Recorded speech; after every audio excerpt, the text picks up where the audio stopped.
We play and call it work. MiniWarGaming's Warhammer 40k Battle Report. Hello Wargamers and welcome to another week and more Warhammer 40k. Today Josh and I will be playing 2,000 points of Necrons versus Imperial Knights, and I'm finally trying to play a more, I don't want to use the word, but a tougher Necron list in today's game, kind of going against the usual grain of what I've been doing recently, where I've been playing a lot more narrative lists based around certain builds that people have sent in. I'll take a break for that for now and try out something that would perform well in 9th edition's environment. And we'll see how it does against Knights today. Now, I did change up the list from, well, I had two takes on the list. One's more fun for me, and one would probably perform better. I'm going to go with the more fun for me one, which is only a slight variation, but I think you'll appreciate it. So let's go take a look at the lists, take a look at the armies, which is the same thing, and then the table, and we'll throw some dice. We'll play the game, so sit back, relax, and enjoy the show. All right, we're busting out the Ur Dynasty today, which is just my excuse to run a rather strong combination of custom dynasty traits, which is Relentless Expansionists and, oh, I can't remember the other one. Eternal Conquerors? I think it's Eternal Conquerors, which is everything is objective secured and everything gets a 6-inch move at the beginning of the game in a way. Now, yes, I know that's a really powerful combo, but every now and then you like to bust it out. This will be a battalion, and as you can see, we got the Nightbringer, tons of troops, and some scarabs. Now, the idea of this list, typically, I think it would perform better. Maybe not in this case, and I didn't tailor it this way, but this is more for fun for me. I had built this list already last night. It does not include the Nightbringer. I believe it would perform better with what I'm trying to accomplish if it had 10, to fill this out to be a 20-man blob of Necron warriors and have a third unit of scarabs. And I believe I'd have a little bit of points to play with elsewhere, but nothing too crazy. And it's all based around just gumming up your opponent, standing on objectives, and you could do some respectable damage with Gauss Reapers, but that is where your damage would come from. And it's all about charging into combat, charging through enemy lines, getting on their backline objectives. Every Necron warrior counting as 2 models, 5-up invulnerable saves from the Chronomancers, which I apologize, I will be proxying in because those models are not available yet, and I've been wanting to play with them for quite a while, so I've just kind of given up on waiting, and I'm going to be using the old Finecast Cryptex as stand-in Chronomancers for now, until the new ones come out, which I'll obviously use those ones once those are available. We'll go with the Warlord, who has to be this Catacomb Command Barge because of the Royal Court rule. We're going to go with the old Ibisin here. He's going to have a War Scythe. He's going to have his Resurrection Orb, which I will be upgrading to be an Orb of Eternity. And he's got a Gauss Cannon on that Chariot of his. I think I'm just going to run him with the Immortal Pride Warlord trait, just so less Necron warriors typically run away, and he has the capability to ignore mortal wounds. The goal obviously being keeping my Necron warriors around as long as I possibly can with the Orb of Eternity and the Immortal Pride Warlord trait there. We are going to go on to this Royal Warden over here. He's going to be acting as a second in command for the Dynasty today. He is going to spend a command point to give him a Warlord trait as well, and we're going to be giving him Implacable Conqueror. I must apologize. The names of these are slipping from my mind at the moment for some reason. Now, what that will do is gives core units the ability to reroll charge rolls nearby. And you're probably wondering, well, why would you do that? It's for the Necron warriors to push. When I go to charge with them, it's not to kill stuff, but it's to push through enemy lines and get on their backline objectives with all of my OBSEC. And it's just, the idea is with him, declare something for adaptive strategy or adaptive tactics, one of those two, where they can fall back, shoot, and charge. So you charge something, you fall back, shoot, charge again to reinforce your position on that objective. And it's high mobility for a usually slow unit. And that should be worth a command point. We'll see as the game progresses, though. And we have over here a couple of old Cryptex.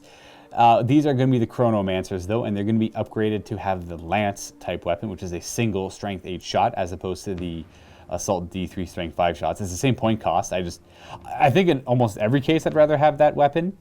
I just don't like the fact that the Assault D3 could be one shot as well. So I might as well have one strength. It's pretty much a Staff of Light that's Assault D3 instead of Assault 3. Or I could have a strength 8 -3 damage single shot. So to me, it's like the clear choice, but I could be wrong. Now, what the Chronomancers do is they choose a unit, and that unit gets in my command phase, they get a 5-up invulnerable save against all types of attacks, and they are able to reroll charge rolls, which again will help with the idea of just charging past enemy lines, getting on objectives.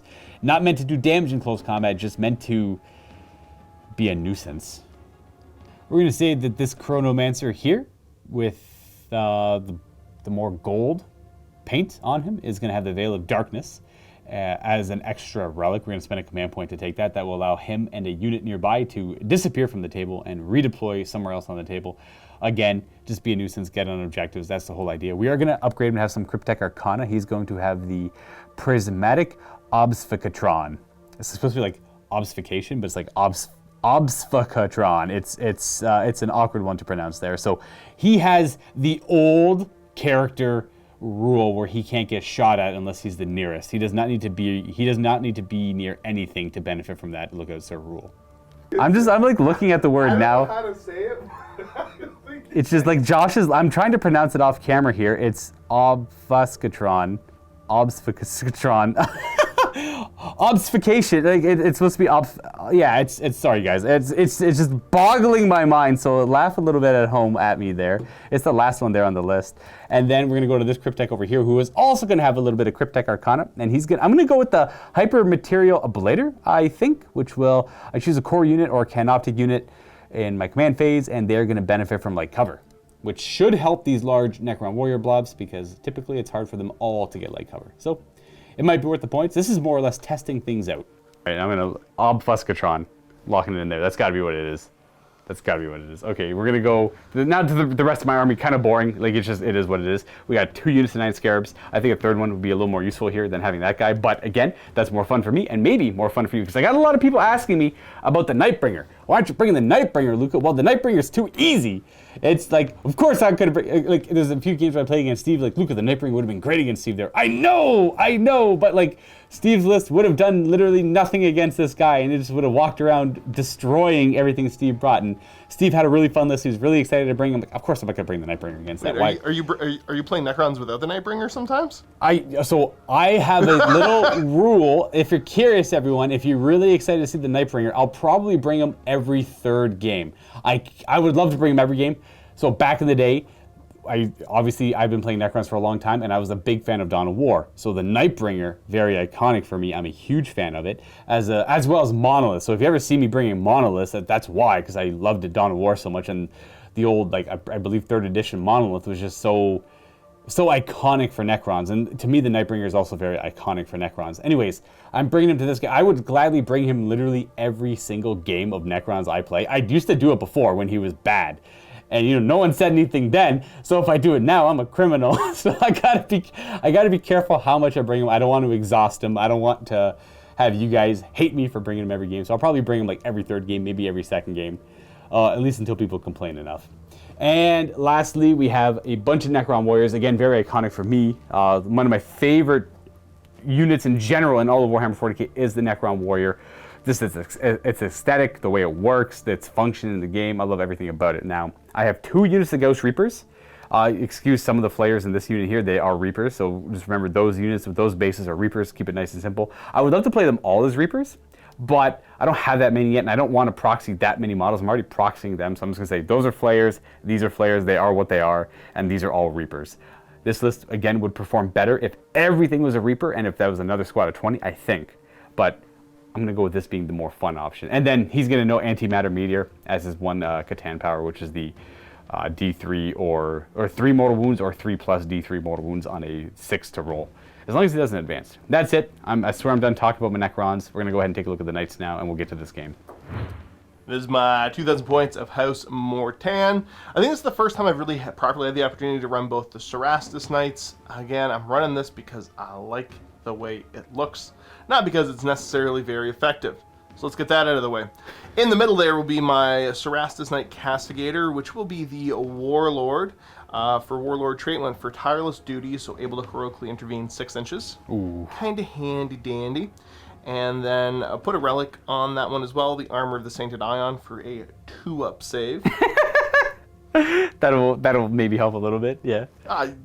Yeah, that's kind of one of the standard go-to relics for keeping your knights alive, which is usually the problem I have with them, so I like to go defensive, Luka. Why are you laughing at it? It's just, well, it's just, that's like the only thing that keeps the knight, that's the only save a knight gets against the Nightbringer. Oh, right, yeah. It's a 6-up in the end, but like, it's totally not worth it for that. It's still funny. I know, I get it. to the right-hand side there, we got a Cerastus Knight Acheron.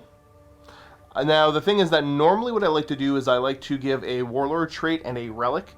Like one Warlord trait to one of the big knights and then a Relic to the other one so that they're all characters. The stratagems don't allow you to do that with Cerastus Knights, because, I don't know.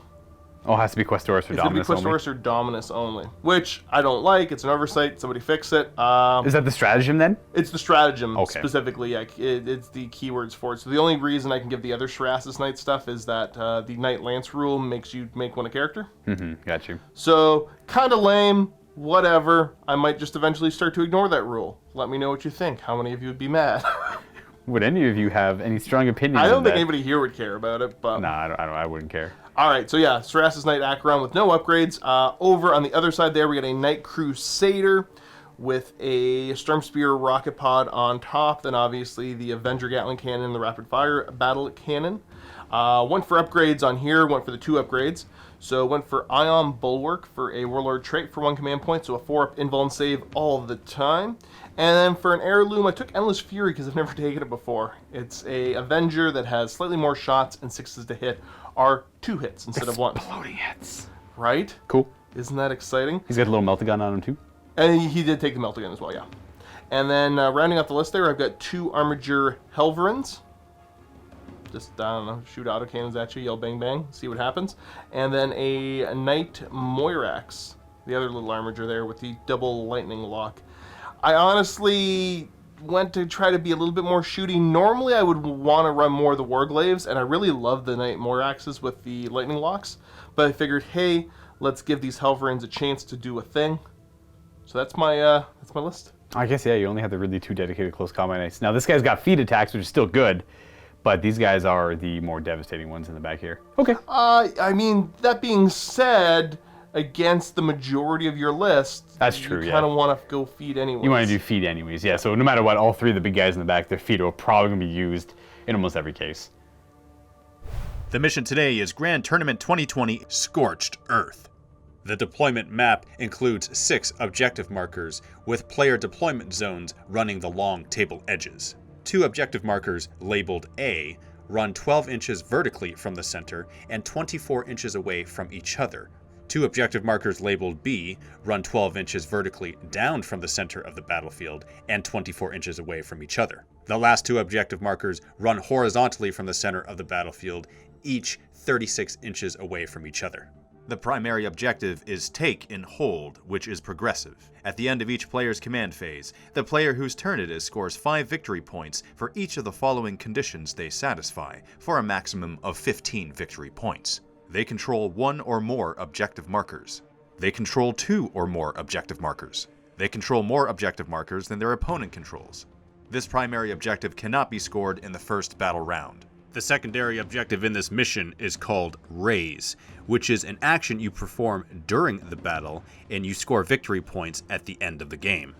It states, 1 unit from your army can start to perform this action at the start of your movement phase, if it is within range of an objective marker that can be raised, and no enemy units, excluding aircraft, are within range of that objective marker.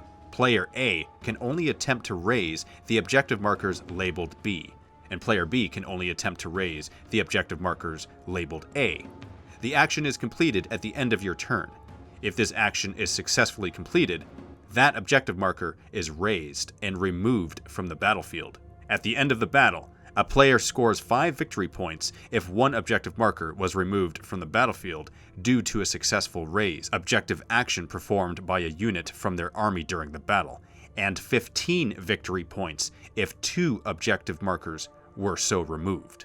Stay tuned after you watch this game. Luka are going to go in the vault and play another game where he's going to try a different type of Necron list that I'm used to playing against. And I'm going to try a unique, aggressive Raven Guard list. That's in the MiniWarGaming vault right now. This is the battlefield that Josh and I are going to be playing on for today's game. Now, we got ourselves a real busy table here. We're using this mat here from Table War, and a lot of this stuff is from Games Workshop, just kind of kit bashed together all parts of like the epic big table that we often don't play on because it's very big and epic, but the pieces, the modular pieces, we like to use often. Now, we also have, actually everything's pretty much from Games Workshop or has come from different studios. throughout the years, like these sandbags and these. Because I think that's. Correct me if I'm wrong, but I think that's Pegasus Hobbies. It could be. It's before my time, so I must apologize. Honestly, those are before my time too. Right. So, and then the objectives here are from TNT Laserworks if you are curious where we get those from. If you want custom-made things, go check them out over there. And if you're a Silver Vault member, or you're not, and you didn't know this, and you're thinking about buying terrain, make sure you go check out the Vault segment on MiniWarGaming.com, because if you're a Silver Vault member, you get a ton of discount options for different terrain companies. And if you're not a Silver Vault member, and you're considering buying new terrain, go ahead and check all that out as well. Also, way more than just terrain in there now. That's true. There's that's right. There's models, there's widgets, there's basically anything wargaming related. If you're thinking of purchasing, go check them out. It's continuously growing every day. So if you checked it out last week and there was nothing you're interested in, there's probably new things there now. Yeah. It's just Dave's making a big push for that. So we have a lot of new options under that part of the website there. Okay, so looking at secondaries. I went for Engagement on Friends because it makes sense. I got to try to be all over the place, and there wasn't anything better for me to pick. Right. So I also went with While We Stand We Fight. Okay. So the 3 big guys, if they're alive at the end, are worth extra points. 5 per. 5 per. I don't think. I mean, you got some killing potential, but it's not like crazy killing potential. It's only really in this case, only really in the Nightbringer. Ironically, I did say off camera, or I did say earlier that the list would perform better without the Nightbringer. I think in this one case, actually would perform better with the Nightbringer. Yeah, and there's one weird. Yeah. Well, because I also had thought about bringing Custodes today, which I think you would have done fine against. That would have. Oh yeah, yikes. That would have been the way to go. The Nightbringer's anti-Josh armies, 100%. It really, really is. Yeah. Because the Scions can't kill it either. And then also went for Assassinate, because you had a bunch of characters, and I might get a couple. I do. I have 5. The Nightbringer does count as a character as well. Right. So that could be 12. Oh, well, that's 15 points right there. I think it's 3 per character, right? Yeah. Yes. So I went with Treasure of the Aeons, which is a Necron one. The way it works is after we're done deploying, Josh is going to pick 3 of the 6 objective markers on the table, and I will score victory points equal to the amount I control at the end of my turn, being 2 points for 1 objective, 3 for 2 objectives, and 5 points for all 3 of the objectives. And again, the whole point of my list is try and get around the table really quick and score just as many points as I can. I went with Deploy Scramblers under the same idea, and I went with Titan Hunters as well, because I do expect to kill 1 of them, and that's 10 victory points if I can accomplish that. And I typically go with Purge the Vermin. In this case, it was a bad idea against Knights, because it is going to be hard to get them out of all the table quarters. So I think I'm better off with the objectives I went with this game. We're going to go ahead and roll for Attacker Defender now. I'm going to roll a 5, sure. Of 2, A2. Now, I'm basing a lot of my choices off the Nightbringer, where I can hide him on turn 1, so he can't get shot at right away, so the rest of my forces get shot at, and that he can pop out. Yeah, I'm going to be using him as, because I know the Knight's going to be rushing at me, I'm going to be using him as a counter charge tactic, I suppose, and if you want to look at it that way.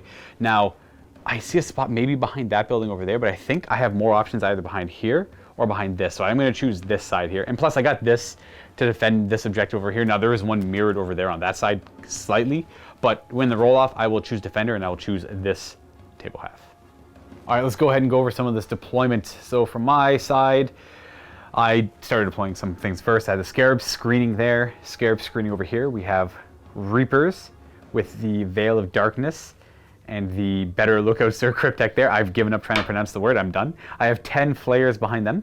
And then over onto this side, this thing's kind of blocking. This is not so bad, but like it made him a little awkward to place. He can't support both sides, he can only support 1 for now, but I might be able to rectify that with the 6-inch move. Now my Warlord, my Catacomb Man Bars will be over here. He will be getting Lookout Sir, and he is supposed to be, well, actually, I put him right at the line. It doesn't matter because I'm going to be doing that 6-inch move, so I can worry about that when that comes up. We have Scarab screening here with 20 more Flayers, and this will be the Hyper Material Ablator Cryptek, or Chronometron, I should say, with the Royal Warden over here, who has the 2nd Warlord trait to allow rerolls of charge rolls. And then I could have put the Warriors back here, but I think I'm going to get more value out of the 20 Flayers over on this flank. And now for Josh, what do we have? Okay, so we've got the Acheron here with the 2 Helverins behind. It's hard to see them, but they're right back there, yeah. We've got the, I can't remember, Crusader? Double guns, 2 guns, the one I never bring. Hanging out with the Castigator, and then the little Moirax in the back there. Now, we were talking about the feed attacks on the Tall Knights there, and we did find under the war gear that they still have them listed. They're actually armed with it. It's just not listed under the war gear as a reference, because you can just go look at the night book for that. But they do have Titanic feet as war gear. Of course they do. We were confused for a second. We figured it out. Oh, I also want to mention my Nightbringer. Didn't talk about his deployment. Now, again, I mentioned early on I was taking this side because I wanted to and he's right in the corner. I wanted to put him like behind this, and I thought for a second, like, well, okay, I move 8 inches, I moved like there, and I'm not charging anything realistically. So I'm kind of, albeit I'm not taking damage in the first turn, but I'm also not doing anything with him in the first turn. And I decided to try a riskier move and put him right there at the line up there. He's got fly, so he can descend from atop the building there with, you know, no penalties. And, you know, he can get shot right away. He can only take 3 damage. Obviously, he's got that crutch rule, but I think I'll be getting him into the action, or at least it'll make Josh think twice before being overly aggressive, because this guy could potentially one-shot a knight. Not typically, but he could, or at least cripple it drastically. Yeah, well, like a completely fresh one, but I assume you'll do some shooting and bring him down. There's always that potential as well. So I'm going to be a little more aggressive with him. I'm screening with the scarabs, and that's typically how... This is the first time I'm trying to play the list this way too, so if I make errors, then please forgive me. I am trying to figure this out. This is not quite my play style, because I don't like to throw... I know that warriors are expendable. That's the whole idea of them. That's the philosophy of it, but I've always had a hard time losing models. Now I'm going to go into this game understanding that I am losing a lot. A lot of this is going to die. I'm not going to do a lot of damage in return. The knights are going to walk all over these guys, but the idea is just to have at least one alive for OBSEC on an objective, and that's all that matters. So prepare to watch a lot of dead Necrons, but a lot of objectives and points ideally. So I'm going to go and show you my command protocols. I've already figured them out, and we're going to roll for the first turn, do some pre-game movements, and play the game. So this is the order starting from turn 1, turn 2, 3, 4, and 5 that my command protocols will be enacted. I'm still a little iffy on these ones. I'm pretty certain that I would like at least these 3 to be my first 3, and then the ones after that I'm like, a little iffy on, so I'm not too sure.